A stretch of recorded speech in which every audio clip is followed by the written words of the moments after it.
Originaire de l'Uruguay, la fièvre du futsal est littéralement en train de gagner le cœur de nos jeunes Québécois, en plus d'envahir nos gymnases. Le futsal est à la fois accessible, sécuritaire et très intégrateur, ce qui rend sa pratique idéale en milieu scolaire. Ça bouge, c'est intense et les jeunes adorent ça.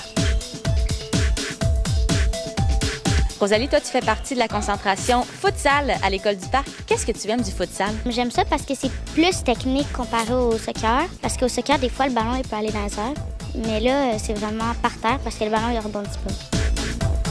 C'est vrai qu'on touche souvent au ballon quand on joue au futsal?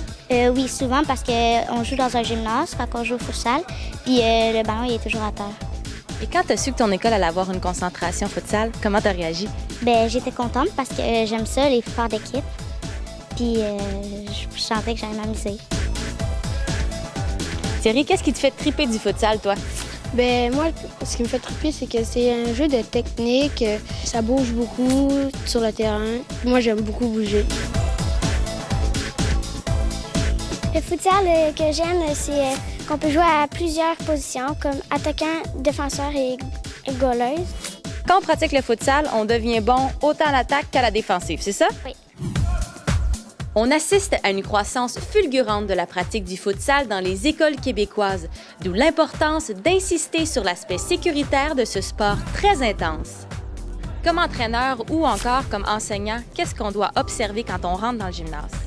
Dans le fond, il y a 4 éléments majeurs à surveiller. Donc, il y a la surface, qui a souvent trait au revêtement qui est utilisé dans la construction. Il y a les marges de sécurité, les équipements, donc principalement les buts et les ancrages. Donc, c'est les 4 éléments importants qu'il faut considérer quand on pénètre dans un gymnase et qu'on veut savoir si l'installation est sécuritaire. Dans le fond, au niveau de la surface, il y a 3 éléments principaux à regarder. On va regarder si la surface est uniforme, donc elle est lisse, il n'y a pas de trou, il n'y a pas de bosse, il n'y a pas d'aspérité.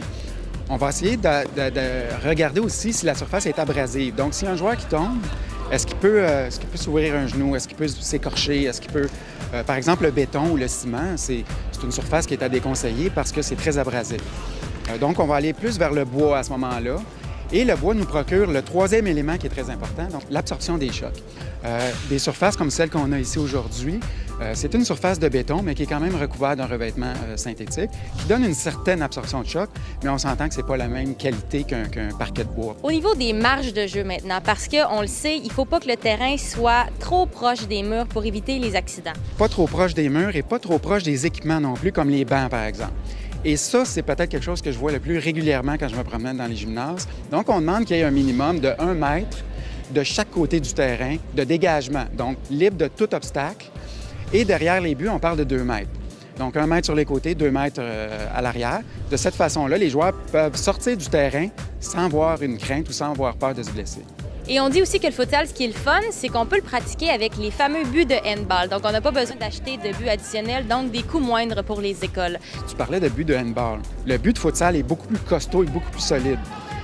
Les dimensions sont exactement les mêmes. Donc, c'est pour ça qu'on les utilise souvent pour les deux sports, parce qu'ils sont compatibles. Il ne devient pas nécessairement non sécuritaire parce que c'est un but de handball. Non, effectivement, on peut l'utiliser, son intégrité est bonne, et si son système d'ancrage est adéquat, il n'y a pas de problème à l'utiliser. Système d'ancrage, là, tu as piqué ma curiosité. On parle de quoi exactement? On va chercher un ancrage qui va éviter que le but bascule. Je dirais que ça, c'est l'élément le plus important au niveau de la sécurité des buts, parce que 90 % des accidents qui sont causés par les buts sont dus au basculement du but. On va essayer aussi de trouver un système d'ancrage, et c'est là où ça commence à être un petit peu plus compliqué. Un système d'ancrage qui permet un déplacement du but. Donc, si je les mettais dans l'ordre au niveau des catégories d'ancrage, on aurait le système qui est fixé après le mur, qui est l'idéal. C'est ce que je veux voir quand je rentre dans un gymnase. On a le système de contrepoids, qui est aussi un compromis, qui peut être aussi très efficace.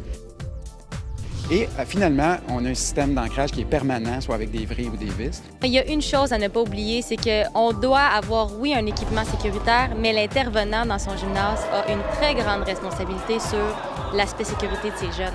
Oui, il y a une éducation à faire. L'éducation part principalement des entraîneurs, du coaching staff, des directeurs techniques, qui doivent sensibiliser les gens aux dangers. Mike, qu'est-ce que la Fédération fait auprès des enseignants pour s'assurer que le futsal soit pratiqué d'une façon sécuritaire et intégratrice? Donc, lors des formations du cours éducateur futsal niveau 1, une des premières choses dont on parle, c'est la sécurité pendant qu'on pratique le futsal. Donc, il n'y a pas de contact dans le jeu, ça tombe dans les règlements. Les ancrages des buts, les distances autour du terrain pour s'assurer qu'on ne joue pas trop près des murs. On s'assure que le ballon n'est pas gonflé trop dur pour les tout jeunes. Donc, c'est tous des facteurs très importants pour s'assurer que tout le monde peut bien pratiquer le futsal.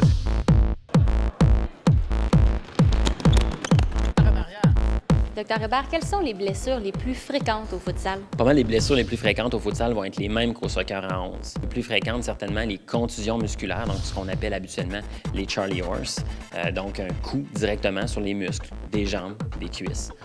Aussi, un autre classique, c'est vraiment l'entorse de cheville, donc une blessure au ligament de la cheville. Et quelles sont les façons de prévenir ces blessures-là? Bien sûr, comme beaucoup des blessures sont accidentelles, il n'y a pas de formule magique pour prévenir les blessures. Mais ce qu'on peut faire quand même, c'est au moins de s'assurer d'avoir un bon échauffement. Ce qui est souvent négligé par les jeunes, entre autres. On rentre direct sur le terrain, on s'active tout de suite. Avoir un bon échauffement, c'est primordial. C'est important que l'échauffement, il y a au moins 10 minutes, disons, puis qu'il commence par une activation légère, disons jogging léger par exemple. Par la suite, on progresse tranquillement vers des accélérations. Encore là, stop and go, changement de direction rapide pour produire le plus possible le jeu dans lequel on va rentrer. Un aspect important, même si on joue à l'intérieur dans un gymnase, s'assurer d'avoir une bonne hydratation, autant avant, pendant et après le sport, c'est essentiel certainement.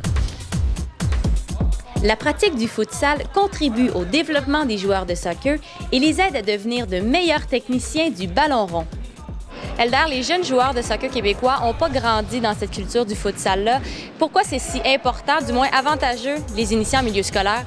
Bien, tout d'abord, c'est certain que le fait de jouer au primaire, on touche un grand nombre de jeunes. Les jeunes vont travailler beaucoup la technique parce que c'est dans un petit espace. Il y a moins de joueurs, ils touchent vraiment beaucoup plus au ballon. Puis, on est capable, de cette façon-là, d'aller chercher des jeunes qu'on va amener ensuite dans les clubs civils. Le futsal est un début. C'est pour ça que c'est important de l'implanter au primaire pour que, lorsqu'ils vont arriver à l'extérieur, qu'on ait déjà des habiletés techniques qui vont nous aider au soccer à 11 contre 11. Tout le monde est impliqué. Comment a été la réponse des jeunes vis-à-vis du futsal? Ils adorent ça. Par exemple, nos jeunes ici à la concentration à l'École du Parc, on a participé au défi futsal primaire l'an dernier, au mois de décembre.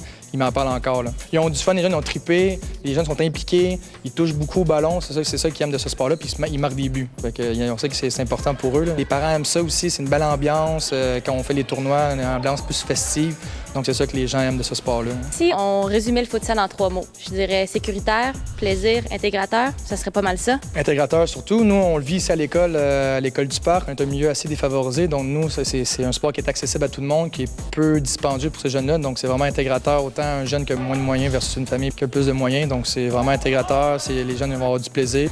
Donc c'est pour ça que c'est super bien de rentrer ça au niveau des écoles. Donc un jeune plus petit versus un plus grand, un plus costaud, un plus gros, tout le monde peut jouer à ce sport-là. Vous n'avez pas le droit de faire de contact physique. Est-ce que quand, justement, comme toi, on est un petit peu plus petit, ça nous avantage? J'aime mieux ça parce que maintenant, je me fais moins pousser.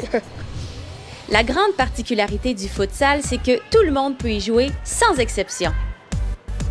J'avais arrêté de jouer au soccer, manque de passion, puis la passion est revenue dès que j'ai recommencé à jouer au futsal, donc c'est super. C'est un beau sport, on apprend vraiment à se connaître. Premièrement, ma technique est devenue beaucoup meilleure, ma première touche, mon tir est plus puissant vu que la balle a rebondi moins, puis il y a beaucoup de choses que j'ai améliorées, puis ça fait de moi une meilleure joueuse. Le futsal connaît un essor sans égal au Québec. Il est là pour rester. C'est un sport formidable et excitant qui ne demande qu'à être pratiqué en toute sécurité.